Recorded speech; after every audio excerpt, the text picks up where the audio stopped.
that now it is Ghazwa Hind, and we want that Taliban should also help us in getting Kashmir liberated. So how do you see this template? जहाँ तक अफगानिस्तान के सूरत हाल का सवाल है, ये प्रश्न आपको मरकज़ी हुकूमत से करना चाहिए। मेरे पास कोई ऐसी जानकारी नहीं है जिसके बुनियाद पर मैं ये कह सकूं कि हाँ जी अफ़गानिस्तान के जो हालात हैं उनका असर जम्मू कश्मीर पे पड़ेगा या नहीं पड़ेगा। तो मैं इस पर कोई टिप्पणी नहीं करना चाहता हूँ। अफ़गानिस्तान में जो हुआ वो हमारे सामने है। इसका असर जम्मू कश्मीर पे पड़ेगा या नहीं पड़ेगा, इस सवाल का जवाब मरकज़ी हुकूमत के पास है, मेरे पास नहीं है। अल-कायदा की तरफ से थ्रेट आई है, हिज़्बुल मुजाहिदीन चीफ सैयद सलाहुद्दीन ने कहा है। मैंने ऐसी कोई बात सुनी नहीं और मैंने आपसे कहा ना, ये सवाल आप मरकज़ की हुकूमत से करिए ना। मेरे पास कोई ऐसी जानकारी नहीं है जिसके बुनियाद पर मैं आपके सवाल का जवाब दे सकूं।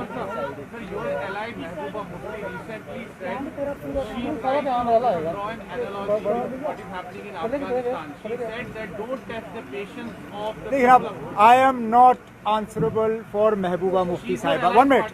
I am not answerable for Mehbooba Mufti Sahiba, nor was she speaking from a platform of the PAGD, nor am I an office bearer of the PAGD.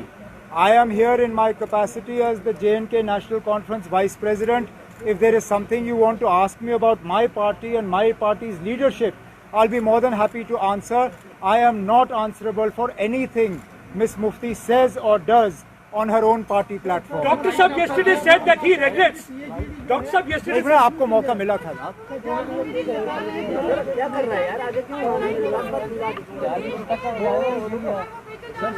एक से मुझे इनका सवाल सुनने दीजिए। क्या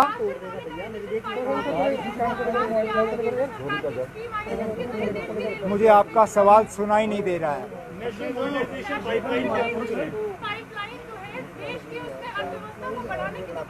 pipeline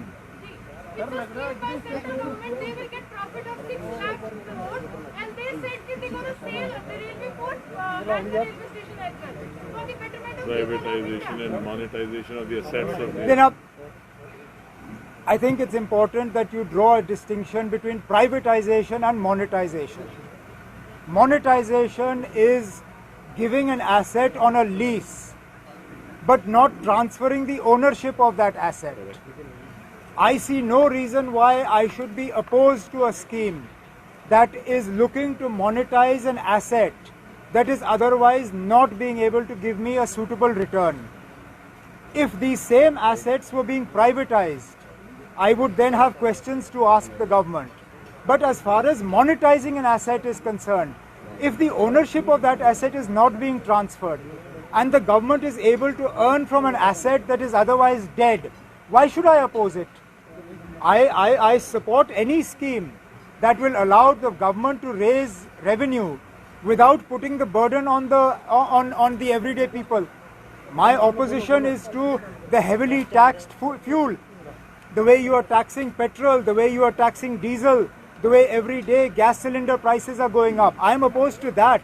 I would not oppose a scheme that allows you to monetize an asset without transferring ownership of that asset. Yes, I hope that the process that is followed is a transparent one, that it is not only friends of the BJP that benefit from this scheme. There should be an open, transparent bidding process.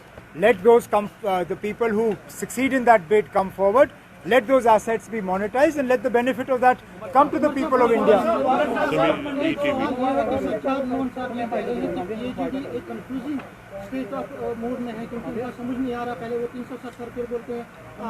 लेकिन आप मैं माफ़ी चाहता हूँ, लेकिन Sajjad loan साहब को PAGD पे सवाल उठाने का कोई हक नहीं है, क्योंकि सजाद लोन साहब ने जिस तरह पीएजीडी को छोड़ा और जिस तरह बहाना बना के उसको छोड़ा, इस बात के बावजूद के उस इलेक्शन में उसकी पार्टी के लोगों ने भी पीएजीडी के खिलाफ इलेक्शन में वो मैदान में उतरे।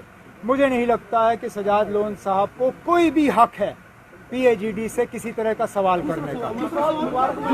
जम्मू में PAGD का जो है आपकी पार्टी में भी कुछ अनसिक्योरिटी है, कुछ अनईजीनेस है जम्मू का जो। लेकिन अब हम अभी लगभग 4 घंटे की मीटिंग कर चुके हैं जम्मू के साथियों के साथ। सारे सीनियर साथी हैं, पूरे जम्मू प्रोविंस के हमारे, कोई भी इलाका ऐसा नहीं है जिसकी आवाज़ आज सुनी नहीं गई। और किसी भी एक साथी ने PAGD को लेके किसी भी तरह का कोई खदशात जो है जाहिर किया। यहाँ तक कि PAGD पे मेरे किसी साथी ने कोई बात भी नहीं छेड़ी। केंद्र सरकार कह रही है कि जम्मू कश्मीर में चुनाव जो है वो जल्द होंगे। आपको लगता है कि यूपी और पंजाब के चुनाव से पहले यहाँ पर चुनाव होंगे या हो जाने चाहिए? लेकिन अब चुनाव का फैसला इलेक्शन कमीशन के हाथों है। इलेक्शन कमीशन जब यहाँ इलेक्शन कराने का फैसला करती है तो अच्छी बात है।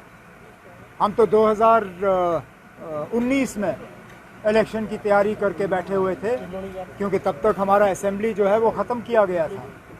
जब इलेक्शन कमीशन जो है इलेक्शन कराना चाहे करे। हमारा तो सिर्फ ये है कि आप इलेक्शन से पहले हमें स्टेटहुड वापस कर दीजिए, बाकी लड़ाइयाँ हम सुप्रीम कोर्ट में लड़ते रहेंगे। चाहे वो, मुझे ख़त्म करने दीजिए ना आप, चाहे वो 370 को लेके हो, चाहे जो भी 5 अगस्त 2019 को हुआ उसकी लड़ाई जो है हम सुप्रीम कोर्ट में लड़ते रहेंगे। लेकिन जहां मुल्क के वजीर आज़म, मुल्क के होम मिनिस्टर सबों ने पार्लियामेंट में कमिट किया है कि जम्मू कश्मीर को जो है स्टेटहुड वापस किया जाएगा, हम तो कहते हैं ना अब नेक काम में देरी क्यों। आप इलेक्शन से पहले स्टेटहुड का ऐलान करिए, जम्मू कश्मीर को फुल स्टेटहुड रिस्टोर करिए और शौक से इलेक्शन कराइए ना, हमें क्या एतराज़ है। अगर नहीं होगा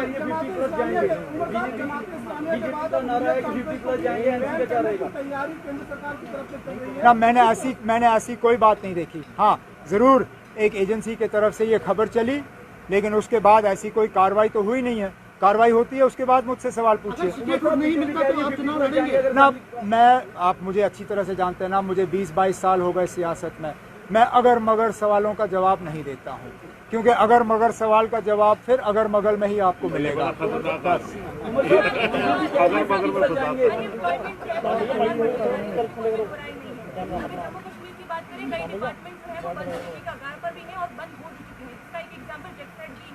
क्या आप मानते हैं कि आने वाले समय में इस तरह की अनएम्प्लॉयमेंट जो स्तर है वो लगातार बढ़ता जाएगा जम्मू कश्मीर? शुक्र है आपने ये सवाल किया। तो फिर मुझे बताइए ना, 5 अगस्त 2019 का मकसद क्या था?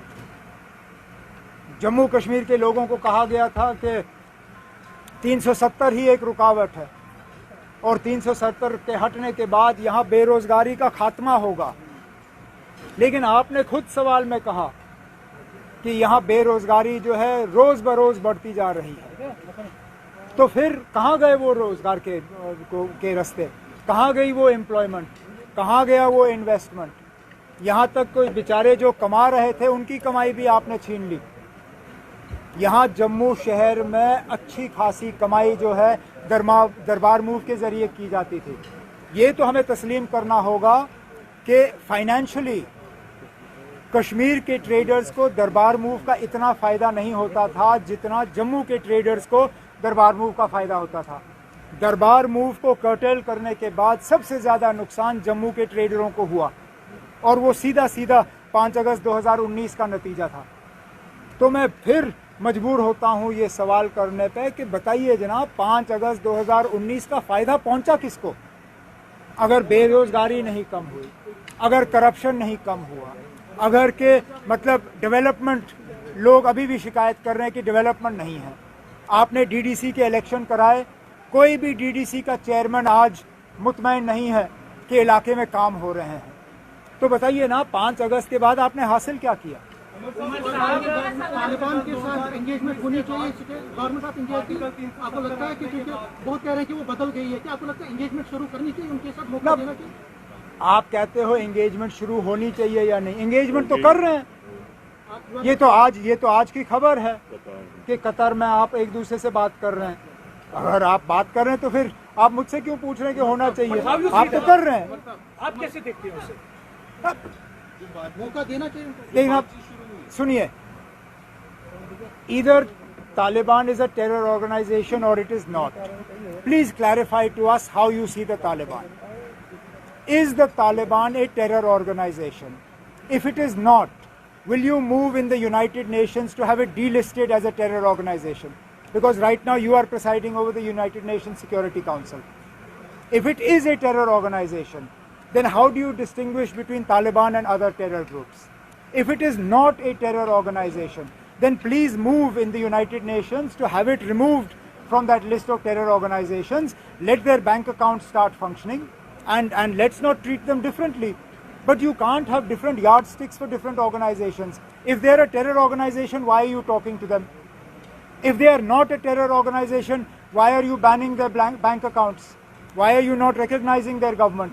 Make up your mind what it is. I am not the decision maker, nor does my view matter to you. Last question and then I have to go. BJP का कहना है कि वो 50+ जाएंगे। बीजेपी का ये कहना है कि अगर असेंबली इलेक्शन होते हैं वो 50+ जाएंगे। एनसी का क्या स्टैंड रहेगा इस पे? एक मिनट, जम्मू कश्मीर का लेकिन आप मेरे पास अगर ऐसी जादू की छड़ी होती तो आपको नहीं लगता कि 5 अगस्त से पहले मुझे पता होता कि रियासत को क्या होने वाला है और मुझे खुद क्या होने जा रहा है? मेरे पास कोई ऐसी जादू की छड़ी नहीं है ना जिसके बुनियाद पर मैं आप जिसको इस्तेमाल करके मैं आपको ये कह सकूं कि जम्मू कश्मीर का फ्यूचर ये है। बीजेपी कह रही है 50+ जाएंगे अगर असेंबली इलेक्शन होती है, तो एनसी का क्या नारा रहेगा? अब हम नारों पे नहीं जाते, हम ग्राउंड पे काम करते हैं। हमने अगर 50+, 45 तो क्रॉस किया नहीं था पिछले इलेक्शन में, तो 50 क्या उनका नहीं था मिशन? क्या था नंबर? मिशन 45। अब की बार 50+ है। 45 नहीं पहुंचे तो 50 क्या? पहले तो 45 आना चाहिए था उनको। 50 तो दूर की बात है ना। 370 पर रविंदर रैना ने कहा कि 370 की हड्डियां भी गंगा में विसर्जित कर दी गई हैं। अब ये जो सोच रहे हैं लोग कि 370 हड्डियां गंगा में क्या विसर्जन हुए वो हमने कोविड के दौरान देखे ना। मुझे नहीं लगता है कि रविंदर रैना साहब या बीजेपी को इस तरह की बातें करनी चाहिए, क्योंकि अभी भी जख्म वो जो है वो अभी मतलब वो पूरी तरह से दे हैव नॉट हील्ड। हम वो तस्वीर भूले नहीं जिन लोगों ने मजबूरी और परेशानी में अपने रिश्तेदारों को गंगा के किनारे वहाँ रेत में दफन किया। ये बातें जो है ये रविंदर रैना साहब के मुंह से जचती नहीं है। पहले तो उनको माफ़ी मांगनी चाहिए जो कोविड के दौरान उन्होंने मुल्क में हालात पैदा होने दिए, फिर जाके 370 पे तबसरा करें। चले, थैंक यू।